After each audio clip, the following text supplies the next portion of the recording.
इसी mob lynching का शिकार बनाया गया। चोरी का इल्ज़ाम लगाकर उसका नाम पूछ कर उसको जय श्री राम के नारे लगवाए गए और उसकी बेदर्दी से कंधे को बांध कर उसे पीटा गया। शर्मनाक हरकत ये थी कि उसे घसीटते हुए वो जेल में लेकर गए, उसको जेल में डाल दिया और उन्हीं की कस्टडी में उसकी मौत हो गई। तो आज ये एक वार्निंग है हुकूमत को, अगर इसके ऊपर सख्त एक्शन नहीं लिया गया और अगर ये रोका नहीं गया तो आज हम ये आखिरी वार्निंग देने जा रहे हैं। इसके बाद मॉब लिंचिंग सभी को आती है, तो हम चाहते हैं कि हिंदुस्तान का माहौल अमन और शांति से बना रहे। इसके अंदर हुकूमत अगर ये चाहती है तो सख्त से सख्त कानून बनाए और कड़ी से कड़ी सज़ा दे। तबरेज़ अंसारी का एक एक्ट बनना चाहिए। जो लोग अभी भी जिन्होंने ये कृत्य किया है वो सब लोगों को अरेस्ट करना चाहिए, उसको फास्ट ट्रैक कोर्ट पे चलाना चाहिए और जल्द से जल्द उनको फांसी देना चाहिए। ये सब हमारी मांग थी और इसलिए आज हमने एमआईएम ने वंचित बहुजन आघाड़ी भारी बहुजन महासंघ ने मिलकर यहाँ पर एक मोर्चा निकाला डिवीजनल कमिश्नर पे और आज उनको यहाँ पर हमने निवेदन दिया है। मुल्क में बढ़ रहे हुजूमी तशद्दुद के खिलाफ भोपाल में भी जबरदस्त एहतजाजी मुजाहरा किया गया। ऑल इंडिया उलमा बोर्ड के ज़ेर एहतमाम मुनक़दा एहतजाज में समाजी तंजीमों ने मरकजी हुकूमत से तलाक़ सलासा की जगह हुजूमी तशद्दुद के खिलाफ कानून बनाने का मुतालबा किया। पेश है खास रिपोर्ट।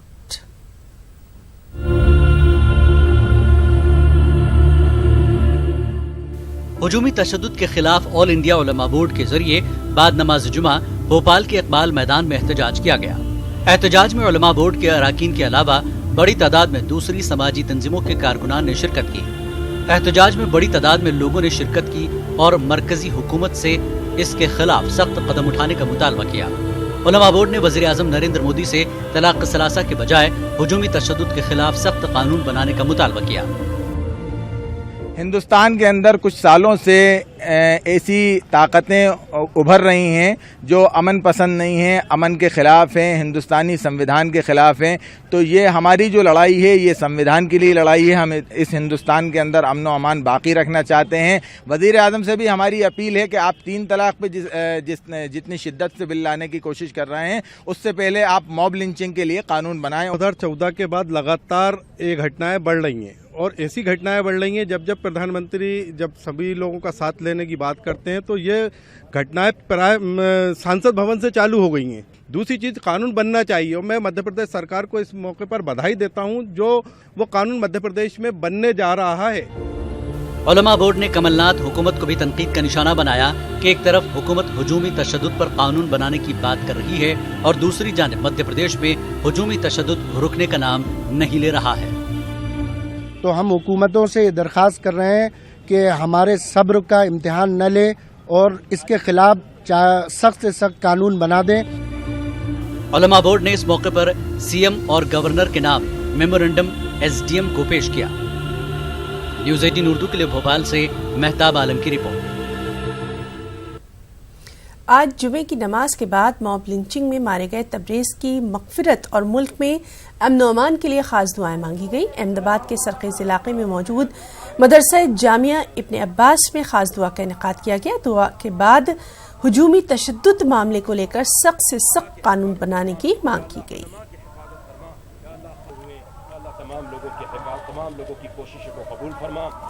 तबरेज़ आलम के साथ जो मॉब लिंचिंग का वाक़या पेश आया उसका असर पूरे मुल्क के अंदर है, बल्कि पूरी दुनिया के अंदर उसका असर पाया जा रहा है। हमारे मुल्क के चारों तरफ जो हैं दुश्मन खड़े हैं। मुल्क की सरहदें जो है वो दुश्मनों की नज़र के अंदर हैं। वो वहाँ पर जो है हमारे मुहाफ़िज़ीन लड़ाई लड़ रहे हैं। तो हम ये चाहते हैं कि मुल्क का अंदरूनी माहौल मजबूत हो, भाईचारगी हो आपस के अंदर, और हिंदू मुसलमान सिख ईसाई जो इस मुल्क के सेक्युलरिज़म के सबसे मजबूत सुतून हैं वो जो है बरकरार रहे, मजबूत रहें। दुख देने वाली घटना हुई और ये दिन ब दिन बढ़ती जा रही है। इस पर जल्द से जल्द एक सख्त कानून होना बहुत ज़रूरी है, जिससे जो कर रहा है उसको एक एहसास हो कि भाई ये बहुत जो गलत हो रहा है, और जो माइनॉरिटी के अंदर जो एक फियर का माहौल, एक डर का माहौल पैदा हो रहा है, उसको हम दूर कर सकें। और ब्रेक के बाद खास बात इंडिया में आगे बढ़ेंगे। IMA धोखाधड़ी मामले में इन्फोर्समेंट डायरेक्टरेट यानी ED ने कर्नाटक के वजीर अक़लियती बहबूद ज़मीर अहमद खान को समन जारी किया है। ज़मीर अहमद खान की सरकारी रिहाइशगाह पहुंचकर ED एहलकारों ने समन नोटिस पेश किया। 5 जुलाई को ईडी के दफ्तर में हाजिर रहने की जमीर अहमद खान को हिदायत दी गई है। ईडी नोटिस के बाद मीडिया से रूबरू होते हुए जमीर अहमद खान ने कहा कि साल 2017 में उन्होंने IMA कंपनी को अपनी एक इमलाक फरोख्त की थी। लक्ष्मण सर्कल में मौजूद इमलाक फरोख्त की गई थी। इसी सिलसिले में ईडी ने उनसे वजाहत तलब की है। जमीर अहमद खान ने यह भी कहा कि वो ईडी के दफ्तर जाकर इस सिलसिले में अपना जवाब देंगे।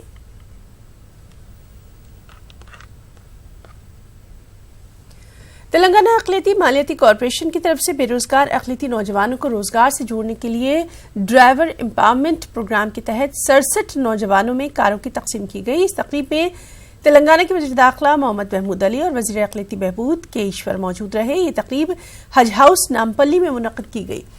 मोहम्मद महमूद अली ने इस मौके पर कहा कि हुकूमत तेलंगाना अक़लियतों की तरक्की के लिए कई इक़दाम कर रही है। उन्होंने ये भी कहा कि दीगर दरख्वास्त गुजारों को भी जल्द अज जल्द मोटर गाड़ियां तकसीम कर दी जाएंगी। इस प्रोग्राम में सैयद अकबर हुसैन अक़लियती finance corporation chairman, Mohammed Salim Waqf board के चेयरमैन, मसीउल्लाह खान हज कमेटी के चेयरमैन और दीगर ऑफिसर्स भी मौजूद रहे।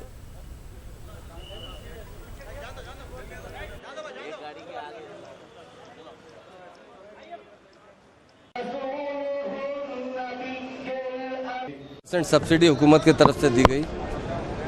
साबिक़ा में 500 कार का टारगेट रखा गया था। 342 कार इससे पहले दिए गए। ये 67 कार अब दिए जा रहे हैं। ये स्कीम ड्राइवर कम ओनर की स्कीम है, जिसके तहत उन गरीब ड्राइवर्स को हुकूमत की तरफ से 60% सब्सिडी की माली इमदाद करते हुए कार दी जा रही है, जिससे वो अपना खुद रोज़गार भी हासिल कर सके, खुद मुख्तफी हो सके। तो ये स्कीम से बहुत से लोगों को इस्तेफादा करने का मौका मिल रहा है। तेलंगाना स्टेट बनने के बाद मैं समझता हूँ ख़ास तौर से माइनॉरिटीज़ के लिए जो हमारे आनेबल CM साहब ने वेलफेयर स्कीम लाए हैं, उसकी मिसाल हिंदुस्तान में नहीं मिल सकती। रेजिडेंशियल स्कूल भी बहुत कायम किए गए हैं। आज 50,000 से ज़्यादा बच्चे रेजिडेंशियल स्कूल में तालीम हासिल करें। CM साहब का एक ही मकसद है, ये बच्चे अच्छी तालीम हासिल करेंगे तो सरकारी मुलाजिमतों में आ सकते हैं, IAS IPS बन सकते हैं। और आज हमारी हुकूमत में मैं समझता हूँ हिंदुस्तान में पहली हुकूमत है जहाँ पर IAS और IPS के लिए भी 100 मुस्लिम बच्चों को आला तालीम के मौके अता किए जा रहे हैं। गुलबर्गा के कदीम औकाफी इदारे यतीम खाना अंजुमन अंसारुल सफ़ा के इतवार को इंतखाबात होने हैं। 24 उम्मीदवारों में से 9 का इंतखाब होना है, जबकि 1452 वोटर्स हैं। वाज़ेह रहे कि यतीम खाना अंजुमन अंसारुल सफ़ा सुन्नी गुलबर्गा का 100 साल से ज़ायद कदीम इदारा है। इसके तहत करोड़ों रुपए की इमलाक लबे सड़क कल्बे शहर मौजूद है, जिसकी वजह से इस इदारे के इलेक्शन पर पूरे शहर की निगाहें हैं। इदारे के तहत चलने वाले यतीम खाने में फिलहाल 70 से ज़ायद बच्चे मुकीम हैं। हक है वो इंशाल्लाह पूरी तरह से उनका हक अदा करना चाहिए। हमको अगर आप ये करके जिता के लाते हैं तो हमारी पहली तरजीहात में यतीमों और यसीर के ऊपर किस तरह का हमारे कुरान और हदीस में बताया गया है, उसके ऊपर हम अमल करने की कोशिश करेंगे इंशाल्लाह।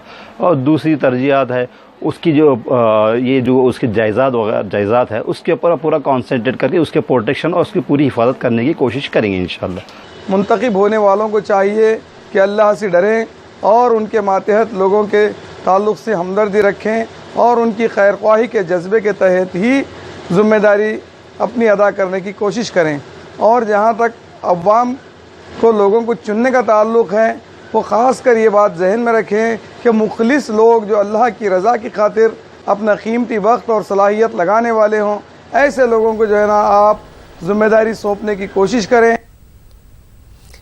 इरम मंजिल के तहफ़्फ़ुज़ के लिए हैदराबाद में मुख्तलिफ सियासी और गैर सियासी जमातों की जानिब से एहतजाज और गम गुस्से के इजहार का सिलसिला जारी है।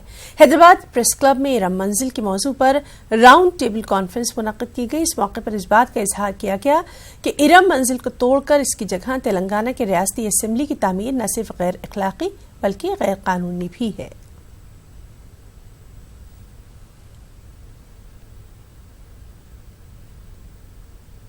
तेलंगाना में नया सेक्रेटेरिएट और नया असेंबली बनाने की ज़रूरत नहीं है।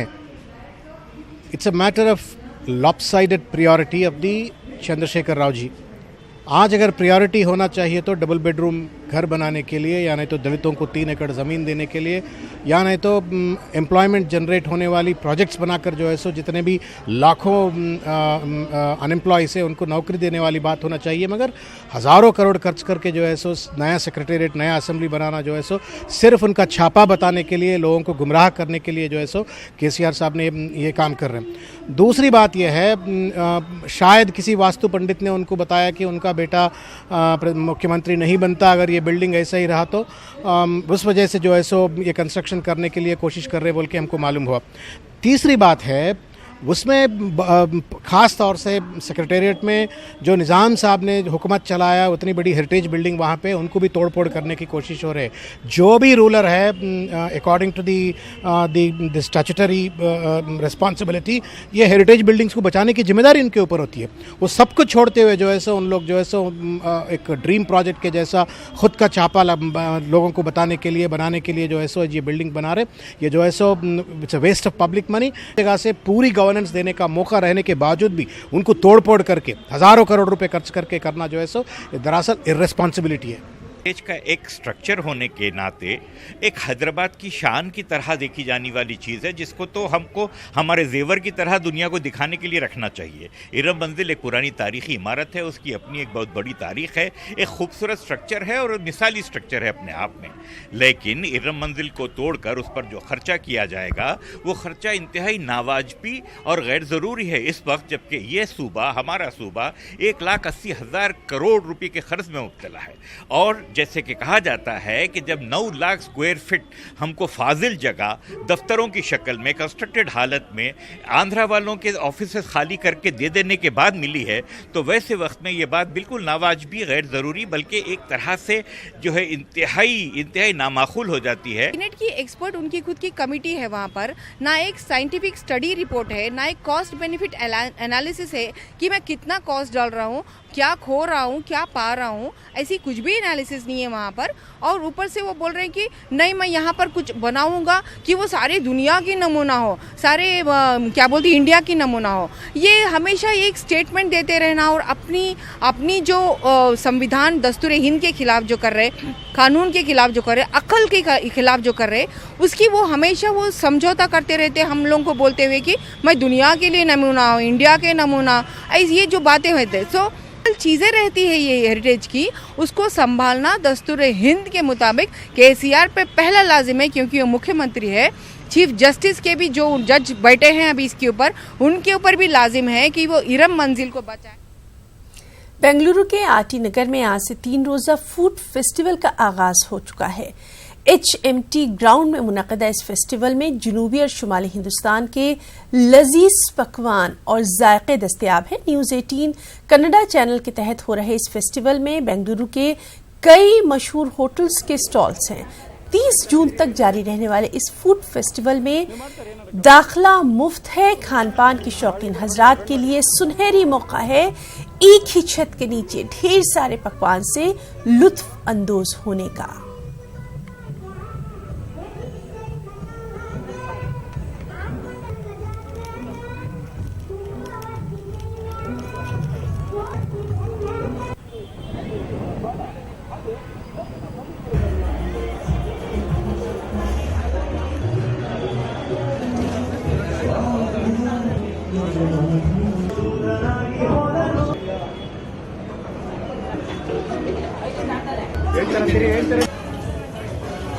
ನೀವು ಮಾಡ್ತಾರೆ ಏನಾರ ಕೆಲಸ ಮಾಡಿ ಬಾಳಿ ಈ ಕಡೆ ಬೆಂಡ್ ಮಾಡಿ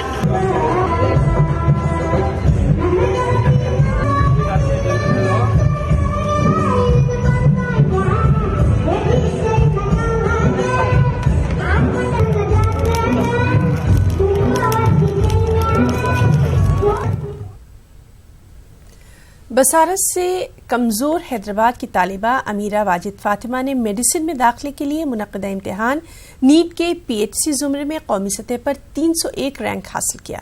अमीरा को इसी ज़ुमरे में हैदराबाद के बावकार उस्मानिया या फिर गांधी मेडिकल कॉलेज में एडमिशन मिल सकता है और उनको उम्मीद भी है। तो आप मुलाकात करिए इस बाहिम्मत लड़की से। मुझे इजाजत दें। आदाब।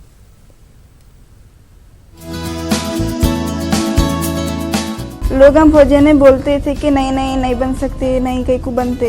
अमीरा बचपन से ही बसारत की कमजोरी का शिकार हैं। इसके बावजूद अमीरा को पढ़ने लिखने का बेहद शौक था। अमीरा के वालिद पेशे से 4 व्हीलर मैकेनिक हैं। अमीरा की ख्वाहिश को महसूस करते हुए अमीरा के वालिदैन ने इनकी भरपूर हिमायत का फैसला किया और अपने वसाइल को इन्हें अच्छी तालीम दिलवाने की कोशिश में लगा दिया। खास बात यह है कि इनकी इस काविश में इनके दोस्त और रिश्तेदार ने इनकी भरपूर हिम्मत अफजाई की। पढ़ाई में बहुत फास्ट है, इनका जहन बहुत अच्छा है, बस नज़र का थोड़ा प्रॉब्लम रहने की वजह से कोशिश कर रहे समझे उनको सीट मिले। 2 साल के बाद में मालूम पड़ा इनकी नज़र कमज़ोर है। जब से हम ट्रीटमेंट उनके कराना चालू करे तो वेलवे प्रसाद के पास हम काम उनका ट्रीटमेंट कराए तो उन्होंने बोला ऑपरेशन वगैरह इनका नहीं कराना, इनकी एज जैसा बढ़ते जाएंगे वैसा इम्प्रूव होते रहते नो, बस इनको अच्छे ग़िज़ा खिलाओ, ऐसा बोले। कमी महसूस होने नहीं दिया समझो उस चीज़ की, तुम कमज़ोर है, तुम्हारी नज़र कम है, बाकी जो बच्चे से कोऑपरेट करते हो वैसा इनके साथ भी करे समझो। और हमारी बच्ची में भी इतना जुफ्तजू था कि मैं कर सकती हूँ, अगर कोई कुछ ऐसा बोलेंगे तो घर में आके रोते थे उन्होंने कि मम्मी ऐसा बोले बोल के, तो हम बोलते थे रोने का नहीं है, वो तो अल्लाह की मर्जी है ना, किसी के हाथ में नहीं है। अब बोलते हैं लोग आप अपन ही किसी को कभी इत्तेफाक कुछ बोल देते ना बेटा ऐसा रहता, आप उसमें मायूस होना ही नहीं। आप जब बुलंदी की तरफ जा रहे तो अल्हम्दुलिल्लाह आपको अल्लाह कामयाब करता ही है। वालिदैन और रिश्तेदारों के हौसले के अलावा अमीरा को इनके असातिज़ा की भी भरपूर तवज्जो हासिल रही। अमीरा ने पहले MS स्कूल से 10वीं और फिर MS जूनियर कॉलेज से इंटरमीडिएट में कामयाबी हासिल की। And we hope inshallah she'll get her seat in medicine. The challenge was she's differently able child और उन जैसे लड़कियों को encourage करना, उन लड़कियों को प्रोत्साहित करना, उन लड़कियों को पूरा उनको फैसिलिटीज़ मुहिम करना जो उन्हें चाहिए और उसके बाद इस तरह से रिजल्ट आना, definitely it's a big achievement for MS and big achievement for the community too. Intermediate की तालीम के साथ अमीरा अपने ख्वाब की तलाश में नीट के इम्तिहान की सख्त तैयारी में लगी रही, इस यकीन के साथ कि उन्हें डॉक्टर बनना ही है। मेरा एम बहुत पहले से ही है कि मेरे को डॉक्टर बनना है और मैं वैसे ही बहुत पहले से ही लोग हम फौजियाने बोलते थे कि नहीं नहीं नहीं बन सकते, नहीं कहीं को बनते, पर ऑब्वियसली थोड़े दिनों के वैसे सैड हो जाते थे कि हाँ लोग ऐसा बोल रहे ना। फिर इसके बाद में हमारे टीचर्स, लेक्चरर्स और मम्मी पापा मोटिवेट करते थे कि नहीं नहीं लोगों का काम है बोलना, तुम्हारा जो करना है तुम उस पर फोकस करो। फिल वक्त तो MBBS कंप्लीट करना है, उसके बाद में देखेंगे। अमीरा फातिमा ने नीट में 84% नंबरात हासिल किए। अपने इस मुजाहिरे के बाद कवी इम्कान है कि अमीरा को हैदराबाद के सबसे बेहतरीन मेडिकल कॉलेजेस उस्मानिया या गांधी में दाखिला मिल जाएगा। अमीरा की तालीम के मैदान में कामयाबी न सिर्फ इनकी खुद की कामयाबी है बल्कि इनके वालिदैन, इनके रिश्तेदार और इनके असातिज़ा की भी कामयाबी है। अमीरा की कामयाबी पर ये शेर सादिक आता है, न कर तकदीर का शिकवा मुक़द्दर आज़माता जा, मिलेंगी मंजिलें खुद ही कदम आगे बढ़ाता जा। न्यूज़ 18 उर्दू के लिए हैदराबाद से अनीसुर रहमान की रिपोर्ट।